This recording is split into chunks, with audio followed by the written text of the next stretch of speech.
በመርሃ ግብሩ ላይ የተሳተፉት የሀዲያ ዞን ዋና አስተዳዳሪ አቶ ማቲዮስ አንዮ የጠቅላይ ሚኒስትር ዶክተር አብይ አህመድ ኢኒሼቲቭ የሆነው የአረንጓዴ አሻራ መርሃ ግብር ከተጀመረ ወዲህ ተስማሚ የአየር ንብረት እየተፈጠረ ከመምጣቱም ባለፈ የምግብ ዋስትናን ከማረጋገጥ አንጻር የማይተካ ሚና መጫወቱን አንስተዋል። ከዚህ መነሻም በዘንድሮ መርሃ ግብር ከ150 ሚሊዮን በላይ ዘርፈ ብዙ ጥቅም የሚሰጡ የተለያዩ ችግኞችን ለመትከል በማቀድ ወደ ተግባር መገባቱን የተናገሩት ዋና አስተዳዳሪው እቅዱ ግብ እንዲመታ ከባለድርሻ አካላት ብዙ እንደሚጠበቅ ተናግረዋል። ይሄ ስራ ላይ ሁሉም ሰው መሳተፍ አለበት።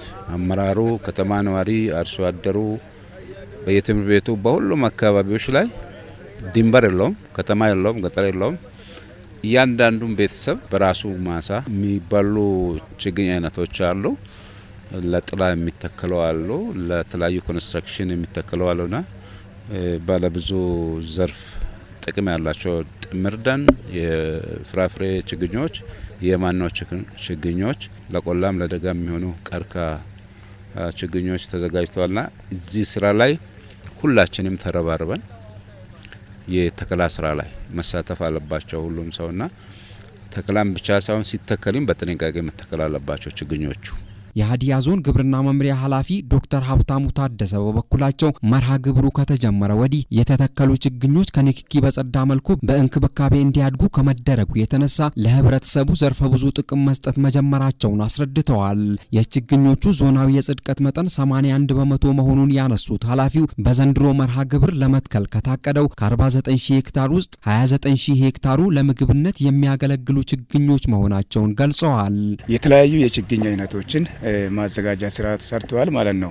የፍራፍሬ ችግኝ፣ የመኖ ችግኝ፣ የደን ችግኝ ለምግብነት የሚያገለግሉ ዋና የችግኝ አይነቶችን የማዘጋጃት ስራ ተሰርቷል ማለት ነው። ከዚህ አንጻር በ29000 ሄክታር መሬት ላይ ነው ችግኝ የሚተከለውና ቅድመ ዝግጅት ተደርጎ ዛሬ በሆሳዕና ከተማ በቢር ዋቸሞ ትምህርት ቤት ግቢ ዞናል የችግኝ ተከላ ማስጀመሪያ ፕሮግራም ተጀምሯል ማለት ነው። የሀዲያ ዞን ደንና አካባቢ ጥበቃ ጽህፈት ቤት ኃላፊ አቶ ሰላሙ ደመቀ በበኩላቸው የዘንድሮ የችግኝ ተከላ ፕሮግራም ትምህርት ቤቶችንና የሃይማኖት ተቋማትን በልዩ ሁኔታ ያካተተ እንደሆነ አንስተው ባለድርሻ አካላት እቅዱ እንዲሳካ የበኩላቸውን እንዲወጡ ጠይቀዋል። እኛም ዝግጅታችንን ከዚህ በፊት ከነበረው ከፍ አድርገን እያዘጋጀን ያለ ነው።